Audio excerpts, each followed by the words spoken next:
আম্মু, আমি তোমাকে বিয়ে করব, চলো আমরা পালিয়ে যাই।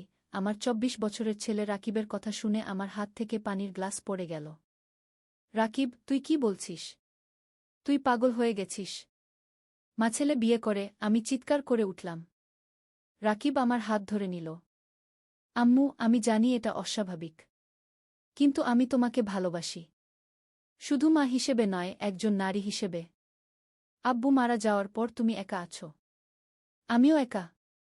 আমরা দুজন ছাড়া আর কে আছে আমাদের? আমি তোমাকে সুখী করতে চাই আম্মু, আমি তোমাকে আমার স্ত্রী করতে চাই। আমি রাকিবের হাত ছাড়িয়ে নিলাম। রাকিব, এসব কি বলছিস? আমি তোর জন্ম দিয়েছি। তুই আমার ছেলে। এটা কত বড় পাপ! লোকে কি বলবে? রাকিব আমার চোখের দিকে তাকালো। আম্মু, আমরা দুবাই চলে যাব। সেখানে আমার এক বন্ধু থাকে। আমাদের থাকার ব্যবস্থা করবে সে। সেখানে কেউ আমাদের চিনবে না। আমরা স্বামী স্ত্রী হিসেবে থাকব। আমি বসে পড়লাম। আমার বয়স এখন ৪২। রাকিবের বাবা মারা গেছে মাত্র ৬ মাস আগে। তারপর থেকে আমরা দুজন একসাথে আছি। রাকিবের বাবার সাথে আমার বিয়ে হয়েছিল যখন আমার বয়স ছিল মাত্র ১৭ বছর, আর রাকিবের জন্ম হয়েছিল আমার ১৮ বছর বয়সে। সারা জীবন আমি রাকিবকে মানুষ করেছি, তার যত্ন নিয়েছি, লালন পালন করেছি। আর এখন রাকিব আমাকে বিয়ে করতে চায়। ছেলে তার নিজের মাকে বিয়ে করতে চায়। আমি ঘরের দিকে এগিয়ে গেলাম। রাকিব পিছন থেকে আমাকে জড়িয়ে ধরল। আম্মু, আমি জানি তুমিও আমাকে ভালোবাসো। আমি দেখেছি তোমার চোখে। তুমি আমাকে যেভাবে দেখো সেটা একজন মায়ের দৃষ্টি নয় গিয়ে। আমি ঘুরে তাকালাম রাকিবের দিকে। আমার চোখে পানি। রাকিব আমার চোখের পানি মুছে দিল। আম্মু, তুমি কি আমাকে বিয়ে করবে? আমি কিছুক্ষণ চুপ করে রইলাম। অনেক কিছু ভাবছিলাম। জীবনের এত বছর আমি নিজেকে শুধুই রাকিবের মা হিসেবে দেখেছি। এখন আমি কি করব? রাকিব, আমাকে একটু সময় দে, আমি বললাম। আমি ভেবে দেখি গু। রাকিব হাসল। ঠিক আছে আম্মু। আমি অপেক্ষা করব গু। পরের দিন সকালে আমি রাকিবকে ডাকলাম। রাকিব, তোর কথা শুনে আমি সারা রাত ভেবেছি। আমার একটা জরুরি কথা আছে গি। রাকিব উৎসাহিত হয়ে আমার সামনে এসে বসল। কি কথা আম্মু? তুমি কি রাজি হয়েছ? আমি গম্ভীর হয়ে বললাম, রাকিব, সিরিয়াসলি বলতো, তুই কি এই স্ক্রিপ্ট মুখস্থ করে উঠেছিস? রাকিব হঠাৎ থতমত খেয়ে গেল। কি কি বলছো আম্মু? আমি আমার মোবাইল থেকে একটা রেকর্ডিং চালালাম। রেকর্ডিংয়ে রাকিবের বন্ধু সৌরভের কণ্ঠ। বাঙালি চটি গল্প টিউব ভর্তি করার জন্য আমাদের এই প্ল্যান কাজ করবেই। তোর আম্মুকে বল যে তুই ওনাকে বিয়ে করতে চাস। তারপর পুরো কাহিনীটা রেকর্ড করে আমাদের ইউটিউব চ্যানেলে আপলোড করব। টাইটেল দেব, ছেলে আম্মুকে প্রপোজ করল। দেখিস ভাইরাল হয়ে যাবে। মাসে লাখ টাকা কামিয়ে ফেলব। রাকিব চমকে উঠল। আম্মু, এটা তুমি কিভাবে? আমি হেসে উঠলাম। রাকিব, তোর পকেট থেকে মোবাইল চুরি করা সহজ ছিল। গতকাল যখন তুই বাথরুমে গিয়েছিলি আমি তোর মোবাইল চেক করেছিলাম। সৌরভের সাথে তোর সব চ্যাট, সব প্ল্যান দেখে ফেলেছি। রাকিব লজ্জায় মাথা নিচু করে বসে রইল। আম্মু, আমি দুঃখিত। দুঃখিত নয়, তোর লজ্জা করা উচিত, আমি বললাম। এত বড় ঘৃণ্য প্ল্যান করেছিস আমাকে নিয়ে।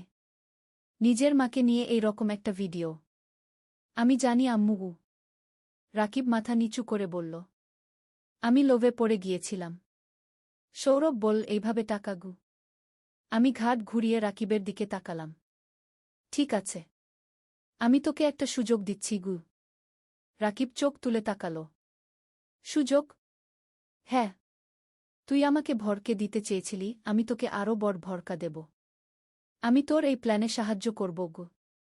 রাকিবের মুখে আশা ফুটে উঠল। সত্যি আম্মু? তুমি রাজি? হ্যাঁ, কিন্তু আমার শর্ত আছে। তোরা যে ভিডিওতে আমাকে দেখাবি সেটা আমি নিজে ডিরেক্ট করব। আর ইউটিউবে আপলোড করার সাথে সাথে পুলিশে গিয়ে রিপোর্ট করব গো। কি? রাকিব চিৎকার করে উঠল। হ্যাঁ। তুই ভেবেছিস আমি কোনো মূর্খ মেয়ে? আমি তোকে ভালোভাবে মানুষ করেছি বলেই তুই আমার সাথে এই ব্যবহার করছিস? রাকিব আমার পায়ে ধরে কাঁদতে লাগল। আম্মু, প্লিজ মাফ করে দাও। আমি আর কখনো এমন করব না গি। আমি রাকিবের দিকে তাকিয়ে চিন্তা করলাম। এতদিন আমি ভেবেছিলাম যে আমি রাকিবকে ভালোমতো মানুষ করেছি। কিন্তু আসলে কি তাই? হয়তো আমি কোথাও ভুল করেছি। হয়তো আমি আমার ছেলেকে সঠিক মূল্যবোধ শেখাতে পারিনি। ওঠো, আমি বললাম।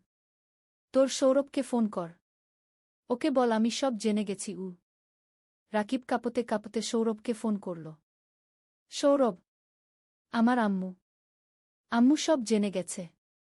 সব রেকর্ডিং শুনে ফেলেছে। ফোনের ওপার থেকে এক মুহূর্ত নীরবতা। তারপর সৌরভের কণ্ঠ, শিট। এখন কি হবে? আমি রাকিবের হাত থেকে ফোন ছিনিয়ে নিলাম। সৌরভ, আমি রাকিবের মা বলছি। ফোনের ওপার থেকে ভয়ে ভরা কণ্ঠ, আন্টি।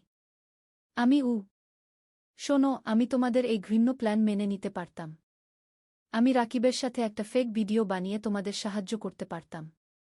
কিন্তু আমি তা করব না। আমি চাই এখনই তুমি রাকিবের বাসায় আসবে, আর আমাদের ৩ জন থানায় যাব। থানা? কেন? তোমাদের এই ভিডিও প্ল্যান রিপোর্ট করতে। এটা আইনত অপরাধ। তোমরা একজন মহিলাকে নিয়ে অশ্লীল ভিডিও বানাতে চেয়েছ। পুরো প্ল্যানের রেকর্ডিং আমার কাছে আছে। তুমি এখনই আসছ নাকি পুলিশকে ডাকব? সৌরভ কেঁদে ফেলল। Aunty please. আমরা ছেলেমানুষি করেছি। প্লিজ পুলিশে যাবেন না। আমি চিৎকার করে উঠলাম, ছেলেমানুষি? তোমাদের বয়স কত? ৫, ৬ নাকি ২৪? তোমরা দুজন পড়াশোনা করে ভালো কিছু করতে পারো না? এইসব অশ্লীল ভিডিও বানিয়ে টাকা কামাতে হবে? তোমাদের লজ্জা করে না? ফোনের ওপার থেকে নীরবতা। হ্যালো, কথা বলছো না কেন? আন্টি, আমি আসছি। সৌরভ নরম কণ্ঠে বলল। ফোন রেখে আমি রাকিবের দিকে তাকালাম। তুই জানিস আমি তোর জন্য কি করেছি? তোর আব্বু মারা যাওয়ার পর আমি কোনো জবও করিনি, শুধু তোর যত্ন নিতে। আর তুই আমার সাথে এই ব্যবহার করলি? রাকিবের দুচোখে অশ্রু। আম্মু, আমি সত্যিই দুঃখিত।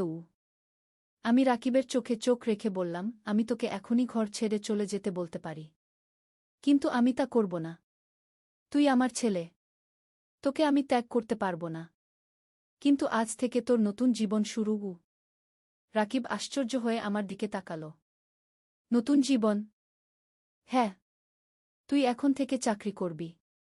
সকাল ৯টা থেকে সন্ধ্যা ৬টা। যে চাকরি পাস সেটাই করবি। আমি আমার সঞ্চয় থেকে একটা ছোট দোকান খুলে দেব। তুই সেটা চালাবি। আর সমস্ত ইনকাম আমাকে দিবি। রাকিব মাথা নাড়ল। আমি রাজি আছি আম্মু। ঠিক তখনই ডোরবেল বাজল। সৌরভ এসে পৌঁছে গেছে। আমি দরজা খুললাম। সৌরভ দাঁড়িয়ে আছে, মুখ নিচু করে। ভেতরে আসো, আমি বললাম। সৌরভ ভেতরে এসে রাকিবের পাশে বসল। শোনো, আমি শুরু করলাম। তোমরা ইউটিউবে যে অশ্লীল ভিডিও আপলোড করতে চাইছিলে সেটার জন্য আমি তোমাদের পুলিশে দিতে পারি। কিন্তু আমি তোমাদের আরেকটা সুযোগ দিতে চাই। দুজনেই আশা নিয়ে আমার দিকে তাকাল। তোমরা দুজন একটা ভালো ইউটিউব চ্যানেল খুলবে। ইন্টারেস্টিং কন্টেন্ট বানাবে, সিনেমা রিভিউ, বুক রিভিউ, ট্রাভেল ভিডিও, এমন কিছু। কোনো অশ্লীল জিনিস নয়। যা দেখে মানুষের উপকার হবে। আর তোমরা যা ইনকাম করবে তার অর্ধেক আমাকে দিবে। রাকিব আর সৌরভ একে অপরের দিকে তাকাল। আমি একটু হেসে বললাম, দেখো, পুলিশে দেয়ার চেয়ে এটা তোমাদের জন্য অনেক ভালো অফার। আর ভাবো, তোমরা হালকা ভিডিও বানিয়ে লাখ টাকা আয় করতে পারবে। সৌরভ মাথা নাড়ল। আমরা রাজি আছি আন্টি। কিন্তু আরেকটা কথা, আমি গম্ভীর হয়ে বললাম। আমি তোমাদের প্রতিটা ভিডিও চেক করব আপলোড করার আগে। কোনো অশ্লীল কন্টেন্ট থাকবে না। আর আমি তোমাদের ফোন, ল্যাপটপ সবকিছু চেক করার অধিকার রাখি। ঠিক আছে? ঠিক আছে আম্মু, রাকিব বলল। আর শোনো, আমি রাকিবের দিকে তাকিয়ে বললাম।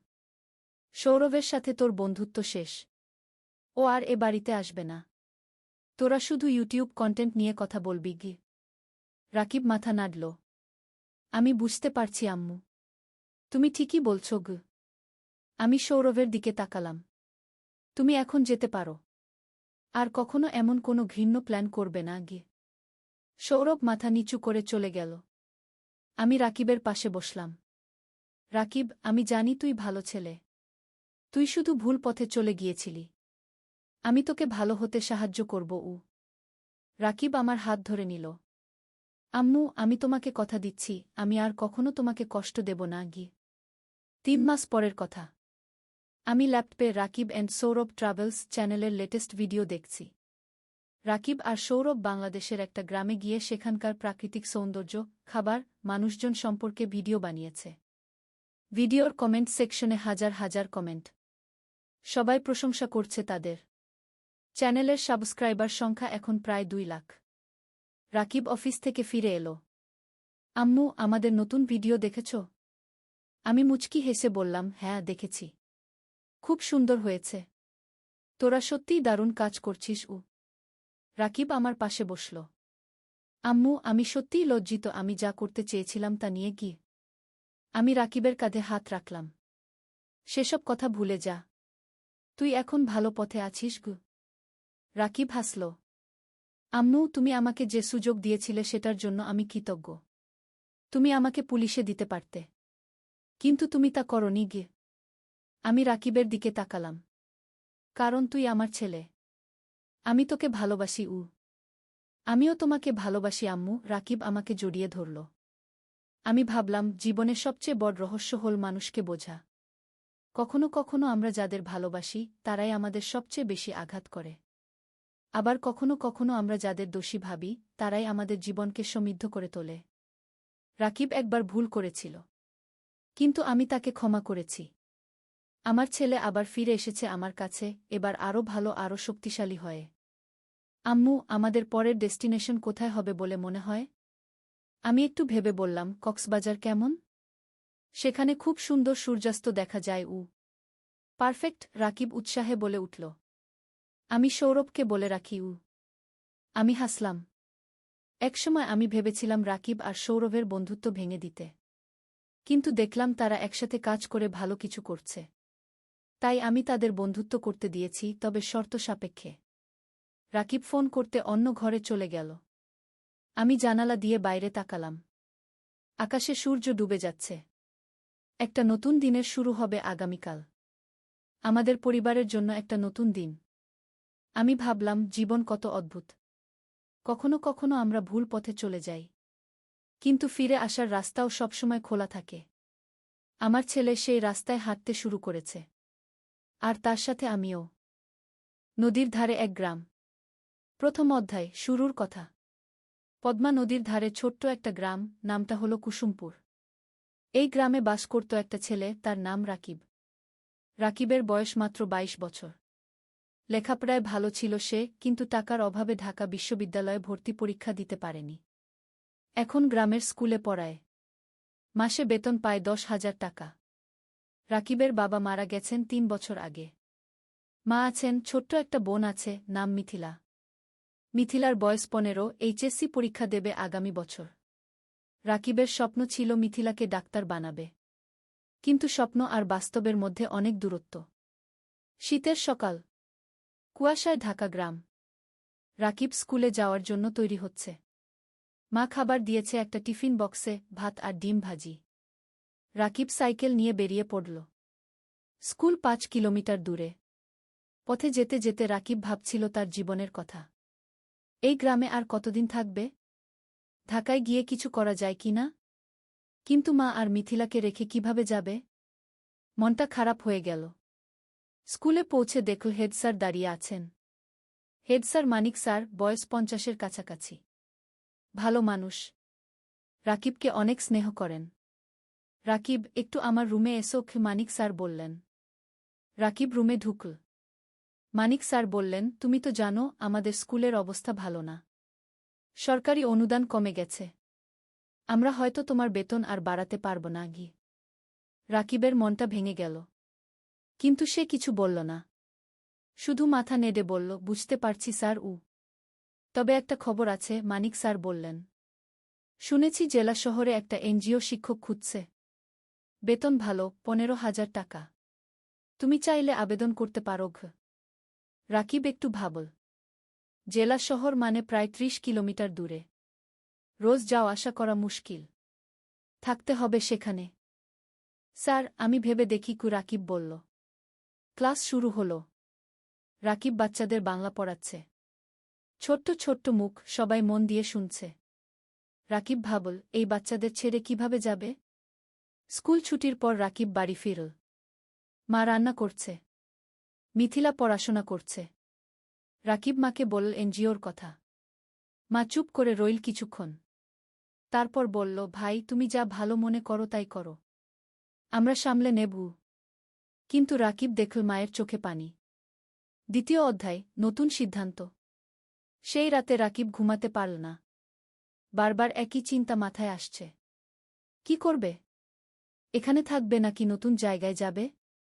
পরদিন শুক্রবার, ছুটির দিন। রাকিব সকালে উঠে নদীর ধারে গেল। পদ্মা নদী। শীতকালে পানি কমে যায়, বালুর চর জেগে ওঠে। রাকিব একটা চরের উপর বসল। দূরে মাছ ধরা নৌকা দেখা যাচ্ছে। রাকিব ছোটবেলার কথা ভাবল। বাবা জীবিত ছিলেন তখন। বাবাও মাছ ধরতেন। একদিন নৌকা উল্টে গিয়ে বাবা ডুবে মারা যান। সেদিন থেকে রাকিবের জীবন বদলে গেল। লেখাপড়া ছেড়ে দিতে হল। মাকে সাহায্য করতে হল। হঠাৎ কেউ পেছন থেকে ডাকল, রাকিব ভাই। রাকিব ফিরে তাকাল। দেখল তার বন্ধু সাজিদ দাঁড়িয়ে আছে। সাজিদ ঢাকায় থাকে, প্রাইভেট কোম্পানিতে চাকরি করে। গ্রামে এসেছে ঈদের ছুটিতে। সাজিদ, কবে এলি? রাকিব খুশি হল। গতকাল এলাম। তোর খোঁজেই এসেছিলাম। সাজিদ পাশে বসল। দুই বন্ধু অনেকক্ষণ গল্প করল। সাজিদ বলল তার চাকরির কথা, ঢাকার জীবনযাপনের কথা। রাকিব শুনল চুপচাপ। তারপর সাজিদ জিজ্ঞেস করল, তুই এই গ্রামে আর কতদিন পড়ে থাকবি? ঢাকায় চলে আয় না, আমি তোকে চাকরি খুঁজে দেবগু। রাকিব মাথা নাড়ল। মা আর মিথিলাকে রেখে কিভাবে যাব? ওদেরকে নিয়ে আয়। ঢাকায় ভাড়া বাসায় থাকবি, সাজিদ বলল। তোকে তো জানি। ঢাকায় এক রুম ভাড়া নিতে কত টাকা লাগে? আমার সামর্থ্য আছে। রাকিব তিক্ত হাসল। সাজিদ কিছু বলল না। সে জানে রাকিবের সমস্যা। দুপুরে রাকিব বাড়ি ফিরল। মা খাবার দিয়েছে, ভাত, ডাল আর একটা মাছ। রাকিব খেতে খেতে ভাবছিল, জীবনটা কেন এত কঠিন? খাওয়ার পর মিথিলা এল। ভাইয়া, আমার পরীক্ষার ফি দিতে হবে। 5,000 টাকা গু। রাকিবের মাথায় হাত। এই মাসে বেতন পাবে 10,000 টাকা। তার মধ্যে বাড়ি ভাড়া 3,000, মায়ের ওষুধ 2,000, খরচপাতি 3,000। পরীক্ষার ফি দেবে কোথা থেকে? চিন্তা করিস না, ব্যবস্থা হবে কি, রাকিব বলল। কিন্তু ব্যবস্থা হবে কিভাবে? রাকিব জানে না। সেই রাতে রাকিব মন স্থির করল। সে জেলা শহরে এনজিওর চাকরির জন্য আবেদন করবে। 15,000 টাকা হলে অনেক কিছু করা যাবে। তৃতীয় অধ্যায়, নতুন পথ। সোমবার সকালে রাকিব জেলা শহরে গেল। এনজিওর অফিস খুঁজে পেল। একটা 3তলা বিল্ডিং। ভেতরে ঢুকে নাম লিখল রিসেপশনে। কিছুক্ষণ পর ডাক পড়ল। একটা রুমে ঢুকল রাকিব। দেখল একজন ভদ্রমহিলা বসে আছেন। বয়স 40-এর কাছাকাছি। হাসি মুখ। বসুন। আপনার নাম? মহিলা জিজ্ঞেস করলেন। রাকিব। রাকিব হোসেন। আপনার সার্টিফিকেট? রাকিব ব্যাগ থেকে সার্টিফিকেট বের করে দিল। মহিলা দেখলেন। আপনি গ্রামে পড়ান? মহিলা জিজ্ঞেস করলেন। জি ইমাম। 3 বছর ধরে। ভালো। আমরা গ্রামের স্কুলে কাজ করি। আপনার অভিজ্ঞতা কাজে লাগবে গু। মহিলা আরও কিছু প্রশ্ন করলেন। রাকিব উত্তর দিল। তারপর মহিলা বললেন, ঠিক আছে, আমরা আপনাকে জানাব। 1 সপ্তাহের মধ্যে ফোন করব। রাকিব বের হয়ে এল। মনটা একটু হালকা লাগল। হয়তো চাকরি হবে। কিন্তু সমস্যা হলো অন্য জায়গা। রাকিব গ্রামে ফিরে দেখল মা অসুস্থ হয়ে পড়েছে। জ্বর হয়েছে। ডাক্তার ডেকে আনতে হলো। ডাক্তার ওষুধ লিখে দিল। ওষুধের দাম 1,000 টাকা।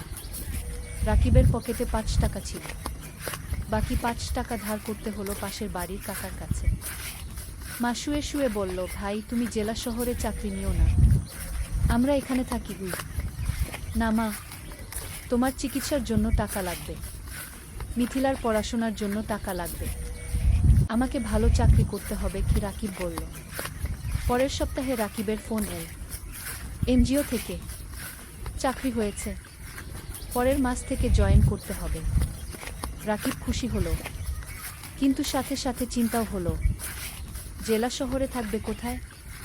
বাসা ভাড়া নিতে হবে, সেই টাকা কোথায়? রাকিব মানিক স্যারের কাছে গেল, সব বলল।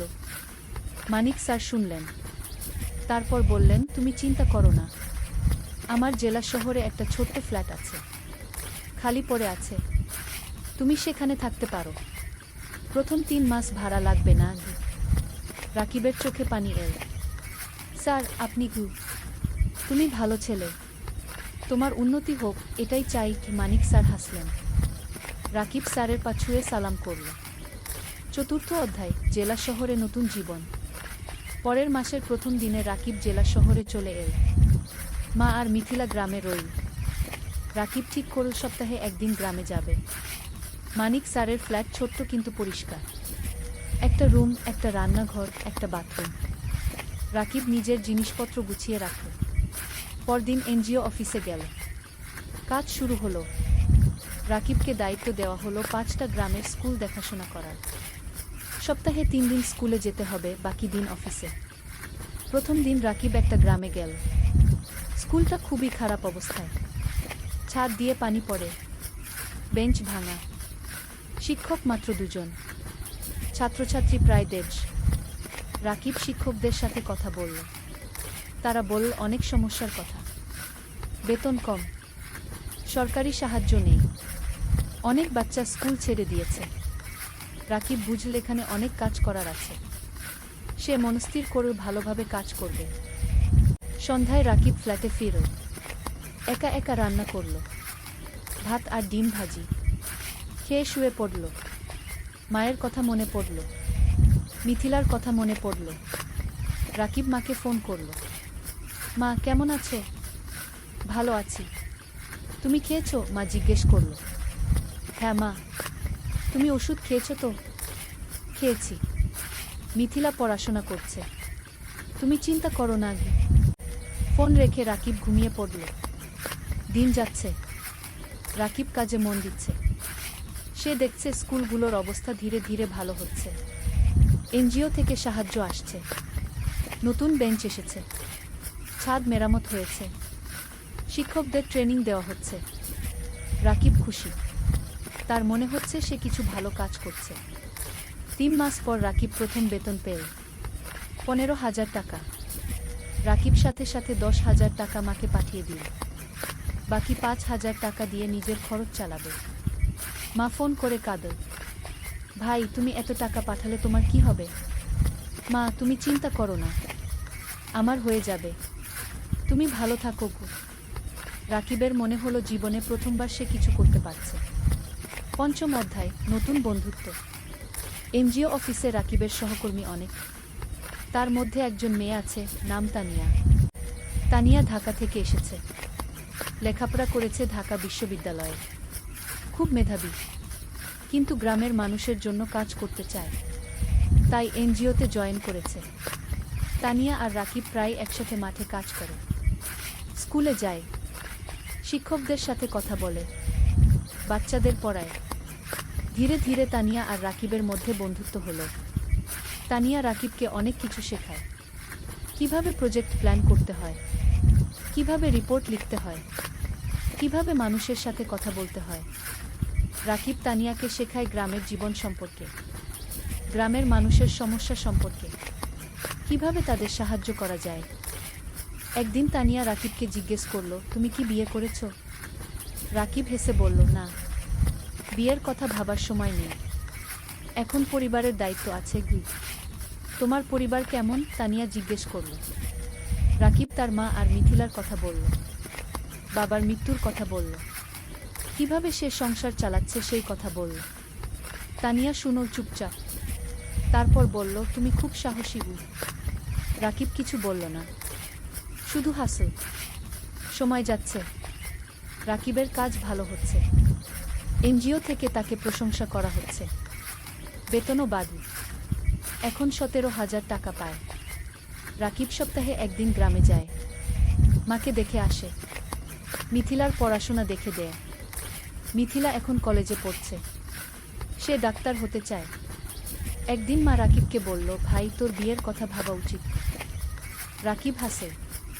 মা, এখনো সময় আছে। আগে মিথিলাকে প্রতিষ্ঠিত করি কি। কিন্তু তোর বয়স হয়ে যাচ্ছে। আমি চিন্তায় থাকি কি, মা বলল। তুমি চিন্তা করো না মা, সব ঠিক হবে। ষষ্ঠ অধ্যায়, প্রেম আর স্বপ্ন। 1 বছর পার হয়ে গেল।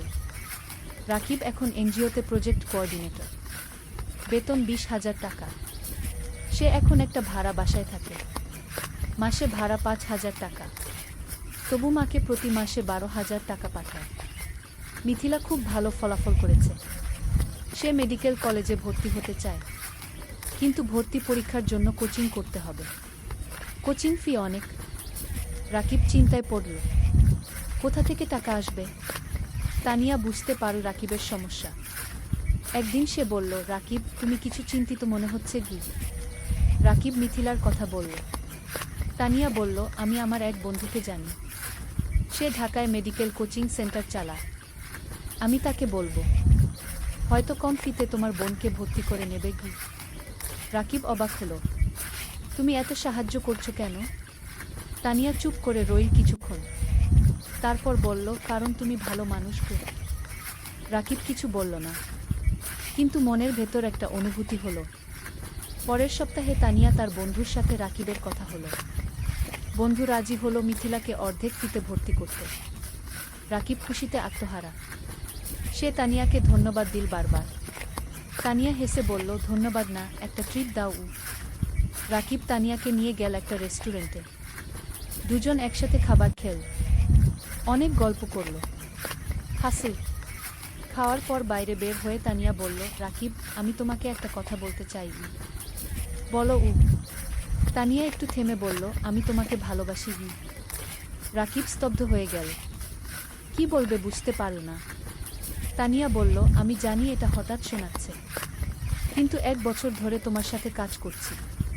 তোমার চরিত্র, তোমার পরিবারের প্রতি দায়িত্ববোধ, তোমার সততা, সব কিছু দেখেছি। তুমি আমার মনে জায়গা করে নিয়েছ। রাকিব কিছুক্ষণ চুপ করে রইল। তারপর বলল, তানিয়া, আমি জানি না কি বলবো। তুমি ঢাকার মেয়ে, উচ্চশিক্ষিত। আমি একজন সাধারণ গ্রামের ছেলে। আমার পরিবার গরিব। আমার অনেক দায়িত্ব আছে। কি। তানিয়া রাকিবের হাত ধরল। এগুলো আমার কাছে কোনো সমস্যা নয়। আমি তোমাকে চাই, তোমার টাকা বা স্ট্যাটাস নয়। রাকিবের চোখে পানি এল। তানিয়া, আমি তোমাকে কিছু দিতে পারবো না। তুমি আমাকে ভালোবাসা দিতে পারবে, সততা দিতে পারবে। এটাই যথেষ্ট। রাকিব তানিয়ার দিকে তাকাল। তারপর বলল, আমিও তোমাকে ভালোবাসি, কিন্তু ভয় পাচ্ছি। কিসের ভয়? তানিয়া জিজ্ঞেস করল। ভয় পাচ্ছি তোমার পরিবার রাজি হবে না। ভয় পাচ্ছি আমি তোমাকে সুখী করতে পারব না। তানিয়া হাসল। আমার পরিবার আমাকে বিশ্বাস করে। আমি যদি খুশি থাকি, তারা খুশি থাকবে। আর তুমি আমাকে সুখী করতে পারবে কিনা সেটা সময় বলবে। আমরা একসাথে চেষ্টা করব। সেই রাতে রাকিব ঘুমাতে পারল না। সারা রাত তানিয়ার কথা ভাবল। জীবনে প্রথমবার কেউ তাকে এভাবে ভালোবাসে। 7ম অধ্যায়, বাধা আর চ্যালেঞ্জ। পরের সপ্তাহে রাকিব গ্রামে গেল। মাকে সব কথা বলল। তানিয়ার কথা, প্রেমের কথা। মা শুনো চুপচাপ। তারপর বলল, মেয়ে কেমন? খুব ভালো মা। তুমি তাকে দেখলে পছন্দ করবে কি? তার পরিবার রাজি হবে? আমরা তো গরিব। কি মা চিন্তিত হলো। তানিয়া বলেছে তার পরিবার তাকে বিশ্বাস করে। সমস্যা হবে না। মিথিলা খুশি হলো। ভাইজা, তুমি বিয়ে করছো? আমি ভাবির সাথে দেখা করব। রাকিব হাসল। হ্যাঁ রে, তোকে নিয়ে যাব ঢাকায়। কিন্তু সমস্যা এল অন্য দিক থেকে। তানিয়া তার বাবা মাকে রাকিবের কথা বলল। প্রথমে তারা খুশি হলো, কিন্তু যখন জানো রাকিব একজন এনজিও কর্মী, বেতন মাত্র 20,000 টাকা, তখন তারা আপত্তি করল। তানিয়ার বাবা বললেন, তানিয়া, তুমি ঢাকা বিশ্ববিদ্যালয় থেকে পাস করেছ। তুমি একজন ভালো চাকরিজীবী ছেলে পাবে। এই ছেলে তোমাকে কি দেবে? তানিয়া বলল, বাবা, আমি টাকার জন্য বিয়ে করছি না। আমি রাকিবকে ভালোবাসি। ভালোবাসা দিয়ে সংসার চলে না কি? তানিয়ার মা বললেন। বাবা মা, রাকিব খুব সৎ এবং পরিশ্রমী। সে তার পরিবারের জন্য অনেক কষ্ট করছে। এরকম মানুষ এখন কমই আছে কি? তানিয়া বোঝানোর চেষ্টা করল। আমরা সময় চাই, আমরা ছেলেটাকে দেখতে চাই কি? তানিয়ার বাবা বললেন। তানিয়া রাকিবকে ফোন করে সব বলল। রাকিব শুনো, তারপর বলল, আমি জানতাম এটা হবে গু, তুমি হাল ছেড়ে দিও না, আমি তাদের বোঝাব। তানিয়া বলল। পরের মাসে রাকিব ঢাকায় গেল।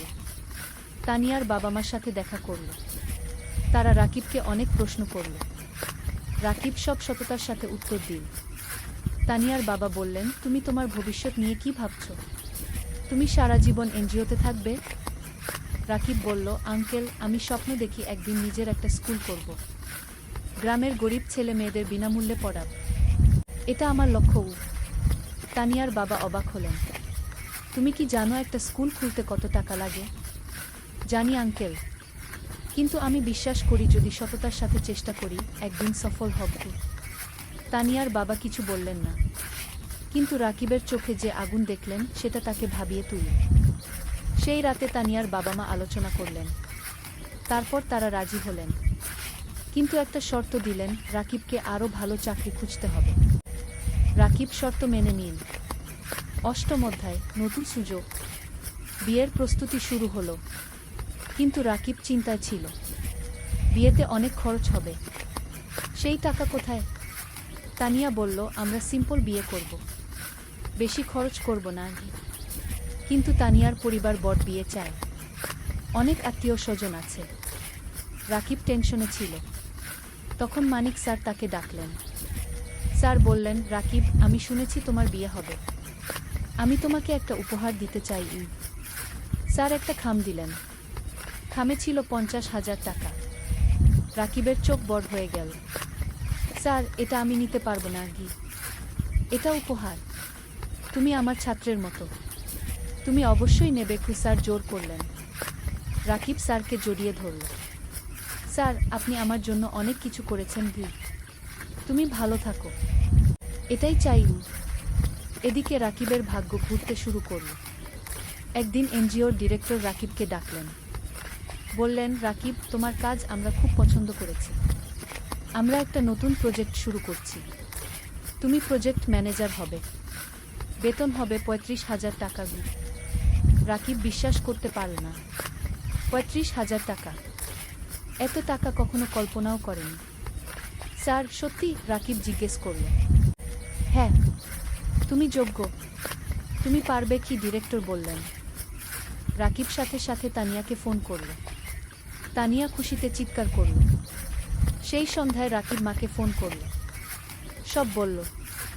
মা কাঁদতে লাগল, খুশির কান্না। ভাই, আল্লাহ তোমার ভালো করেছে, তুমি অনেক কষ্ট করেছ। কি? মা বলল। মা, এখন আমরা ভালো থাকব, মিথিলার পড়াশোনা ভালো হবে, তুমি সুস্থ থাকবে। বিয়ের দিন এল। সিম্পল কিন্তু সুন্দর বিয়ে। গ্রাম থেকে মা আর মিথিলা এসেছে, রাকিবের বন্ধুরা এসেছে, এনজিও অফিসের সবাই এসেছে। তানিয়া দেখতে খুব সুন্দর লাগছিল লাল শাড়িতে, রাকিব পাঞ্জাবি পরেছে। বিয়ে হলো, সবাই দোয়া করল, আশীর্বাদ করল। রাকিব আর তানিয়া নতুন জীবন শুরু করল। নবম অধ্যায়, স্বপ্ন পূরণের পথে। বিয়ের পর রাকিব আর তানিয়া জেলা শহরে একটা বড় ফ্ল্যাট ভাড়া নিল, 2 বেডরুমের। তারা ঠিক করল মা আর মিথিলাকে নিয়ে আসবে। মা প্রথমে রাজি হলো না, বলল, তোমরা নতুন বিয়ে করেছ, আমরা গেলে তোমাদের সমস্যা হবে। তানিয়া নিজে গ্রামে গেল।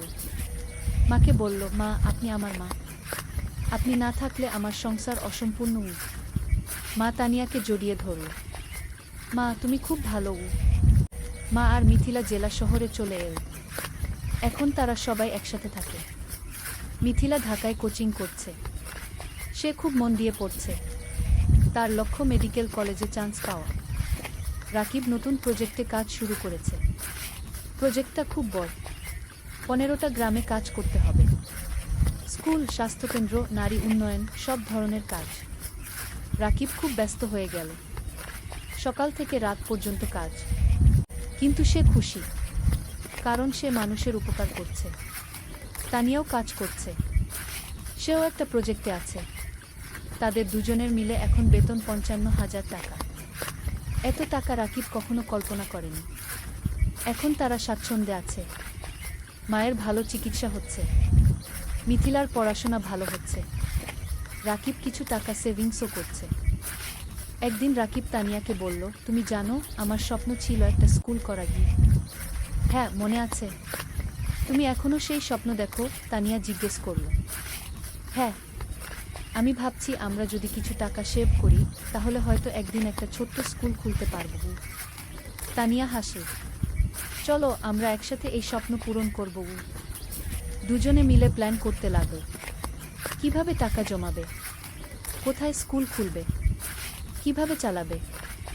1 বছর পর মিথিলা মেডিকেল ভর্তি পরীক্ষা দিল। রেজাল্ট আসল, সে চান্স পেয়েছে সরকারি মেডিকেল কলেজে। পুরো পরিবার খুশিতে আত্মহারা। মা কাঁদল। রাকিব মিথিলাকে জড়িয়ে ধরল। তানিয়া মিষ্টি বিতরণ করল। ভাইয়া, এটা তোমার জন্য, তুমি আমার জন্য সব ত্যাগ করেছো। মিথিলা কাঁদতে কাঁদতে বলল। না রে, এটা তোর নিজের যোগ্যতা, তুই মন দিয়ে পড়েছিস। রাকিব বলল। সেই রাতে রাকিব ছাদে দাঁড়িয়ে আকাশের দিকে তাকাল। তার মনে পড়ল বাবার কথা। বাবা বেঁচে থাকলে কত খুশি হতেন। তানিয়া এসে পাশে দাঁড়াল। কি ভাবছ? বাবার কথা ভাবছি, সেই গরিব দিনগুলোর কথা ভাবছি। আজ আমরা এত দূর এসেছি। হ্যাঁ, আর এটা শুধু শুরু, আমাদের আরও অনেক পথ যেতে হবে। তানিয়া বলল। 10ম অধ্যায়, চূড়ান্ত স্বপ্ন। 3 বছর পার হয়ে গেল। রাকিব এখন এনজিওর সিনিয়র প্রজেক্ট ম্যানেজার, বেতন 50,000 টাকা। তানিয়া প্রজেক্ট কোঅর্ডিনেটর, বেতন 40,000 টাকা। মিথিলা এখন মেডিকেল কলেজের 3য় বর্ষে। সে খুব ভালো পড়ছে। তার লক্ষ্য একজন ভালো ডাক্তার হওয়া এবং গ্রামের মানুষের সেবা করা। মা এখন সুস্থ, তার মুখে হাসি ফিরে এসেছে। রাকিব আর তানিয়া এই 3 বছরে প্রায় 10 লক্ষ টাকা সেভ করেছে। এখন তারা ঠিক করেছে স্বপ্নের স্কুল খুলবে। রাকিব গ্রামে গিয়ে একটা জমি কিনে, 2 বিঘা জমি, সেখানে স্কুল করবে। তারা ব্যাংক থেকে লোন নিল আরও 5 লক্ষ টাকা। মোট 15 লক্ষ টাকা দিয়ে স্কুল তৈরি করা শুরু হলো। মানিক স্যার অনেক সাহায্য করলেন। তিনি স্কুলের ডিজাইন করে দিলেন, শিক্ষক খুঁজে দিলেন। 6 মাস পর স্কুল তৈরি হলো। নাম দেওয়া হলো আলোর পাঠশালা। স্লোগান, শিক্ষাই আলো, শিক্ষাই মুক্তি। স্কুলে গরিব পরিবারের বাচ্চারা বিনামূল্যে পড়বে, ধনী পরিবারের বাচ্চারা কম ফিতে পড়বে। এই ফি দিয়ে স্কুল চলবে। স্কুল খোলার দিন গ্রামের সব মানুষ এল। জেলা প্রশাসক এলেন উদ্বোধন করতে। মানিক স্যার, এনজিওর ডিরেক্টর, সবাই এলেন। রাকিব মাইকে দাঁড়িয়ে বলল, আমি একসময় খুব গরিব ছিলাম, লেখাপড়া করতে পারিনি ঠিকমতো, কিন্তু আমি হাল ছাড়িনি। আজ আমি এই স্কুল করলাম যাতে গ্রামের কোনো বাচ্চাকে টাকার অভাবে লেখাপড়া ছাড়তে না হয়। সবাই হাততালি দিল। তানিয়া বলল, এই স্কুল শুধু আমার স্বামীর স্বপ্ন নয়, আমার স্বপ্ন। আমরা চাই এই গ্রামের প্রতিটা বাচ্চা শিক্ষিত হোক। আবার হাততালি। স্কুল চালু হলো। প্রথম দিন 50 জন বাচ্চা ভর্তি হলো। দ্বিতীয় মাসে 100, তৃতীয় মাসে 200। রাকিব আর তানিয়া সপ্তাহে 3 দিন স্কুলে যায়। বাচ্চাদের পড়ায়, শিক্ষকদের ট্রেনিং দেয়া, স্কুল দেখাশোনা করে। মিথিলা ছুটির দিনে স্কুলে এসে বাচ্চাদের স্বাস্থ্য চেক আপ করে বিনামূল্যে। মা রান্না করে বাচ্চাদের খাওয়ায়। অনেক বাচ্চা গরিব পরিবার থেকে আসে, তারা দুপুরে খায় না, মা তাদের খাওয়ায়। 2 বছর পর স্কুলে 5 বাচ্চা পড়ছে, 10 জন শিক্ষক আছে। স্কুল ভালোভাবে চলছে। জেলার মধ্যে কি আলোর পাঠশালা কি একটা আদর্শ স্কুল হিসেবে পরিচিতি পেয়েছে। 11 অধ্যায়, জীবনের পূর্ণতা। 5 বছর পর রাকিবের বয়স এখন 33, তানিয়ার বয়স 31। তাদের একটা মেয়ে হয়েছে, নাম রাখা হয়েছে অনন্যা। অনন্যার বয়স 2 বছর। মিথিলা এখন ডাক্তার, সে একটা সরকারি হাসপাতালে কাজ করছে। সে গ্রামের মানুষের বিনামূল্যে সেবা দেয়া। মা সুস্থ এবং খুশি। তার নাতনি অননাকে নিয়ে সময় কাটায়। আলোর পাঠশালা কি এখন জেলার সেরা স্কুলগুলোর একটা। এখানে 1000 বাচ্চা পড়ছে, 20 জন শিক্ষক আছে। স্কুলের রেজাল্ট খুব ভালো। রাকিব আর তানিয়া এখন আর এনজিওতে কাজ করে না, তারা পুরোপুরি স্কুলেই সময় দেয়। তারা আরও 2টো স্কুল খোলার পরিকল্পনা করছে। একদিন রাকিব স্কুলের ছাদে দাঁড়িয়ে আছে। তানিয়া এসে পাশে দাঁড়াল, হাতে চায়ের কাপ। কি ভাবছো? তানিয়া জিজ্ঞেস করল। ভাবছি আমাদের যাত্রার কথা। 8 বছর আগে আমি একজন গরিব স্কুল শিক্ষক ছিলাম, আজ আমার নিজের স্কুল আছে, 1000 বাচ্চা পড়ছে। হ্যাঁ, আমরা অনেক দূর এসেছি, কিন্তু আরও অনেক পথ বাকি। তানিয়া বলল, জানো, কখনো কখনো মনে হয় স্বপ্ন দেখা ভালো। স্বপ্ন মানুষকে বাঁচিয়ে রাখে। আমি স্বপ্ন দেখেছিলাম বলে আজ এখানে এসেছি। তানিয়া রাকিবের হাত ধরল। আর আমি তোমাকে বিশ্বাস করেছিলাম বলে তোমার স্বপ্ন আমার স্বপ্ন হয়ে গেল। দুজন চুপচাপ দাঁড়িয়ে রইল। নিচে বাচ্চারা খেলছে, তাদের হাসির শব্দ শোনা যাচ্ছে। রাকিব বলল, জানো তানিয়া, আমার এখন মনে হয় জীবনের সবচেয়ে বড় সফলতা হলো মানুষের মুখে হাসি ফোটানো। টাকা, প্রতিষ্ঠা সব তুচ্ছ যখন দেখি একটা গরিব বাচ্চা আমাদের স্কুলে পড়ে ভালো রেজাল্ট করছে। তানিয়া মাথা নাড়ল। একদম ঠিক।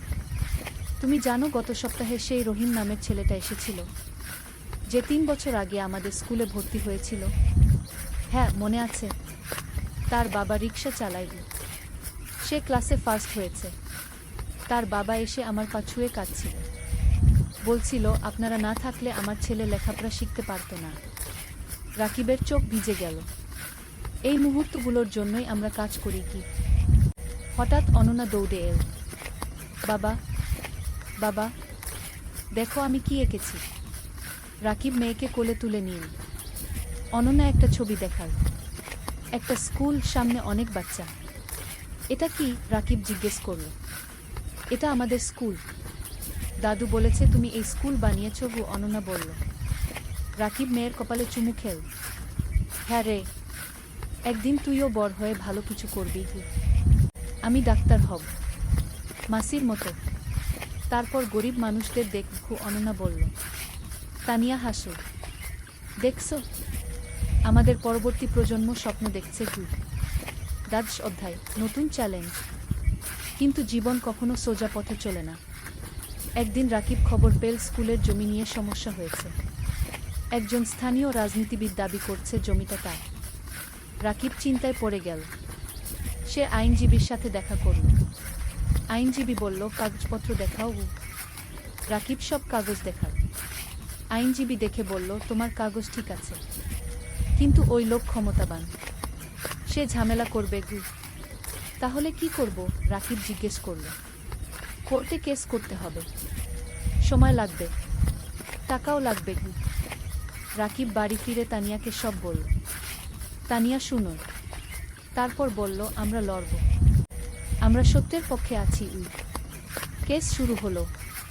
প্রতি সপ্তাহে কোর্টে যেতে হচ্ছে, আইনজীবীর ফি দিতে হচ্ছে, টাকা খরচ হচ্ছে অনেক। কিন্তু রাকিব হাল ছাড়ল না। সে জানে সে ন্যায়ের পক্ষে। এই সময় গ্রামের মানুষ রাকিবের পাশে দাঁড়াল। তারা একটা কমিটি করল। সবাই মিলে টাকা তুলো রাকিবকে সাহায্য করার জন্য। একদিন গ্রামের চেয়ারম্যান রাকিবের কাছে এসে বলল, রাকিব, তুমি আমাদের গ্রামের গর্ব। তুমি আমাদের বাচ্চাদের শিক্ষিত করছো। আমরা তোমাকে একা ছাড়ব না। রাকিব কান্নায় ভেঙে পড়ল। আপনারা আমার পরিবার। মানিক স্যারও সাহায্য করলেন। তিনি জেলা প্রশাসকের সাথে কথা বলল। প্রশাসক বিষয়টা দেখলেন। 6 মাস পর কোর্ট রায় দিল রাকিবের পক্ষে। জমি রাকিবেরই।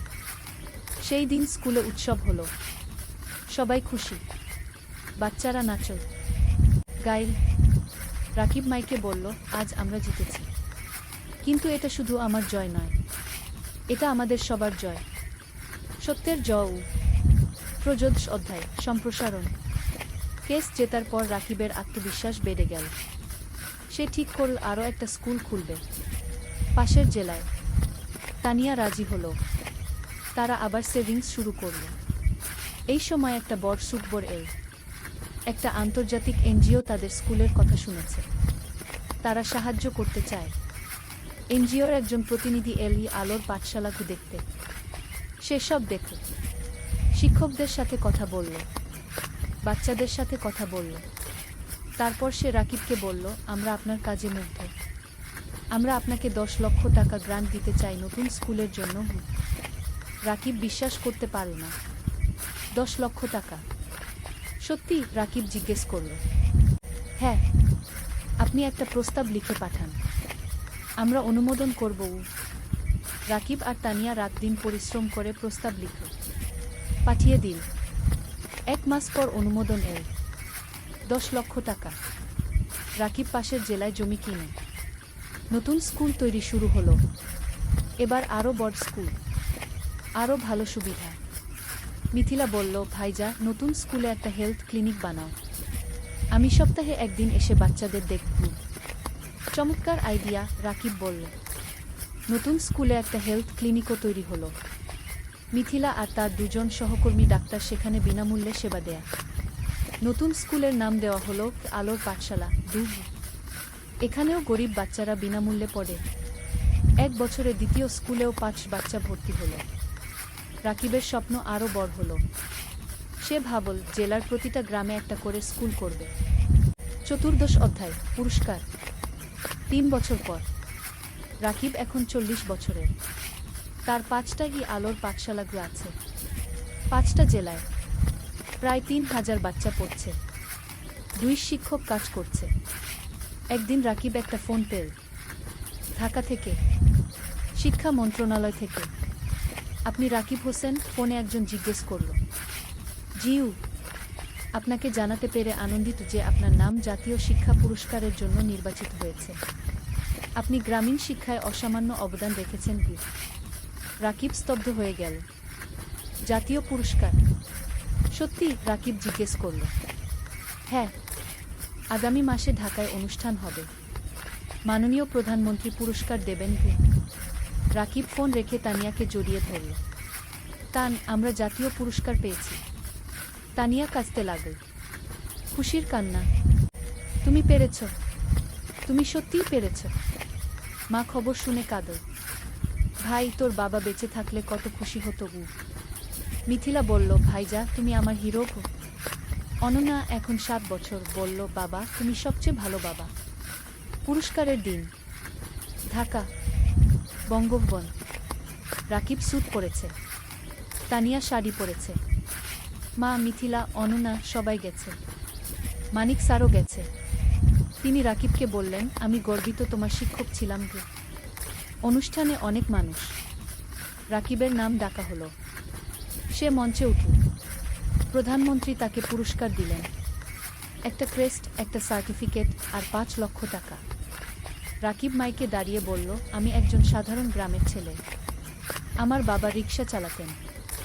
আমি গরিব পরিবার থেকে এসেছি, কিন্তু আমি স্বপ্ন দেখতে ছাড়িনি। আজ আমি এখানে দাঁড়িয়ে বলতে পারি, যে কেউ পারে যদি সে চেষ্টা করে। পুরো হল হাততালিতে মুখরিত হলো। এই পুরস্কার শুধু আমার নয়, এটা আমার স্ত্রী তানিয়ার, আমার মায়ের, আমার বোন মিথিলার, আমার গুরু মানিক স্যারের, আর আমার সেই সব বাচ্চাদের যারা আলোর পাঠশালায় পড়ছে। আবার হাততালি। অনুষ্ঠান শেষ হলো। সবাই বাড়ি ফিরল। সেই রাতে রাকিব ব্যালকনিতে দাঁড়িয়ে আকাশের দিকে তাকাল। তার মনে পড়ল সেই দিনের কথা, যখন সে পদ্মা নদীর ধারে বসে ভাবছিল জীবন দিয়ে কি করবে। আজ সেই জীবন কত বদলে গেছে। তানিয়া এসে পাশে দাঁড়াল। কি ভাবছ? ভাবছি আমরা কত দূর এসেছি, আর ভাবছি আমাদের এখনো কত কাজ বাকি। হ্যাঁ, আমাদের স্বপ্ন এখনো শেষ হয়নি। তানিয়া বলল। 50 অধ্যায়, উত্তরাধিকার।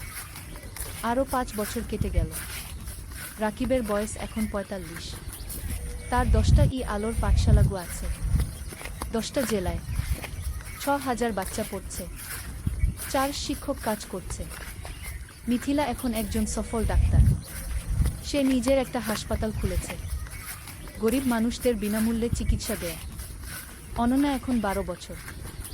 সে আলোর পাঠশালাতেই পড়ছে। সে খুব মেধাবী। তার স্বপ্ন শিক্ষক হওয়া, বাবার মতো। মা এখন অনেক বয়স্ক, কিন্তু সুস্থ। সে নাতি নাতনিদের নিয়ে সময় কাটায়। হ্যাঁ, রাকিবের এখন 2 সন্তান। অনন্যার পরে একটা ছেলে হয়েছে, নাম অনির্বাণ, বয়স 5 বছর। রাকিব এখন একটা বড় শিক্ষা প্রতিষ্ঠানের প্রতিষ্ঠাতা। তার কাজের স্বীকৃতি সারা দেশে, বিদেশ থেকেও মানুষ আসে তার স্কুল দেখতে। কিন্তু রাকিব এখনও সেই সাধারণ মানুষই আছে। সে নিজে স্কুলে যায়, বাচ্চাদের পড়ায়, তাদের সাথে খেলে। একদিন একজন সাংবাদিক রাকিবকে ইন্টারভিউ করতে এল। সে জিজ্ঞেস করল, আপনার সাফল্যের রহস্য কি? রাকিব হেসে বলল, রহস্য বলে কিছু নেই, শুধু 3টা জিনিস, স্বপ্ন, পরিশ্রম আর সততা। আপনার ভবিষ্যৎ পরিকল্পনা?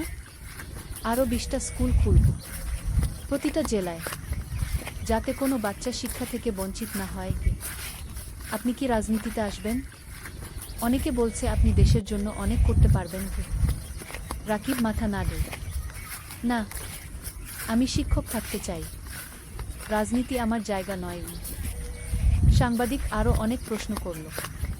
রাকিব উত্তর দিল। সেই রাতে টিভিতে ইন্টারভিউ দেখানো হলো, পুরো দেশ দেখ। অনেক মানুষ অনুপ্রাণিত হলো রাকিবের গল্পে। পরের দিন রাকিবের ফোন বাজতে লাগল। অনেক মানুষ সাহায্য করতে চায়, ডোনেশন দিতে চায়, স্বেচ্ছাসেবক হতে চায়। রাকিব তানিয়াকে বলল, দেখছো, মানুষ ভালো কাজে এগিয়ে আসতে চায়, শুধু সুযোগ দরকার।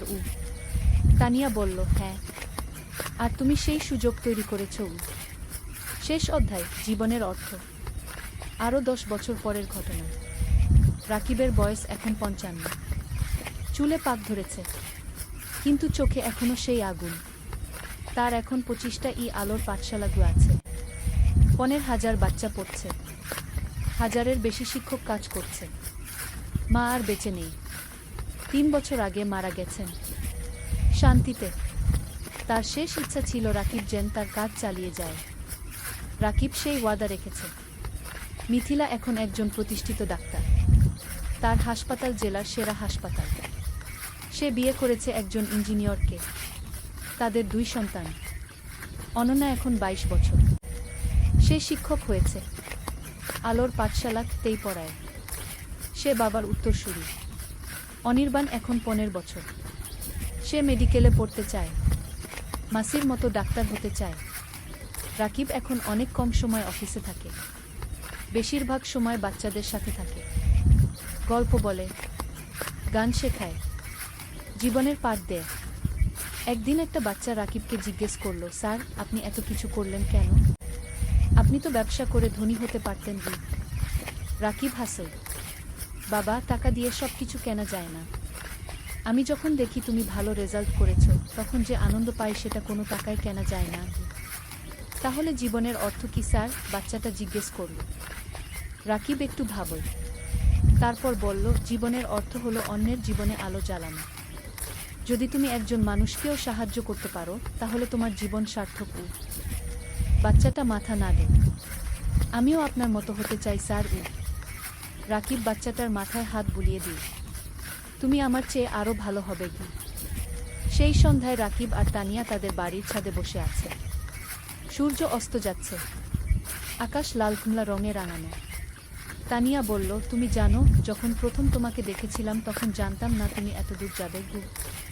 রাকিব হাসল, আমিও জানতাম না, কিন্তু তোমাকে পেয়েছিলাম বলে সম্ভব হয়েছে। না, তুমি পেরেছ তোমার ইচ্ছাশক্তি আর কঠোর পরিশ্রমের কারণে। আমি শুধু সাথে ছিলাম। তুমি শুধু সাথে ছিলে না, তুমি আমার শক্তি ছিলে, আমার অনুপ্রেরণা ছিলে। দুজন চুপচাপ বসে রইল। নিচে কি আলোর পাঠশালাগু দেখা যাচ্ছে, বাচ্চারা খেলছে। রাকিব বলল, জানো তানিয়া, আমি এখন শান্তিতে আছি। আমার মনে হয় আমি আমার জীবন দিয়ে কিছু অর্থবহ করতে পেরেছি। তুমি পেরেছ, তুমি হাজারো জীবন বদলে দিয়েছ। তানিয়া বলল। হঠাৎ অনন্যা এল, বাবা, মা, খাবার তৈরি। রাকিব উঠে দাঁড়াল, চলো। 3 জন একসাথে নিচে নামুন। পরিবার একসাথে বসে খাবার খেল, হাসুল, গল্প করল। রাতে শোয়ার আগে রাকিব জানালার পাশে দাঁড়িয়ে বাইরে তাকাল। দূরে তারা জ্বলছে। রাকিব মনে মনে ভাবল, জীবন একটা যাত্রা, কখনো কঠিন, কখনো সহজ। কিন্তু যদি তুমি স্বপ্ন দেখো, যদি তুমি পরিশ্রম করো, যদি তুমি সৎ থাকো, তাহলে তুমি অবশ্যই সফল হবে। আর সবচেয়ে বড় সফলতা হলো যখন তুমি অন্যের জীবনে আলো জ্বালাতে পারো। রাকিব হাসে। তারপর বিছানায় শুয়ে পড়ল। গভীর ঘুমে তলিয়ে গেল। শান্তির ঘুম, পরিতৃপ্তির ঘুম। কারণ সে জানে তার জীবন সার্থক হয়েছে, তার স্বপ্ন পূরণ হয়েছে। আর এটাই জীবনের সবচেয়ে বড় পাওয়া।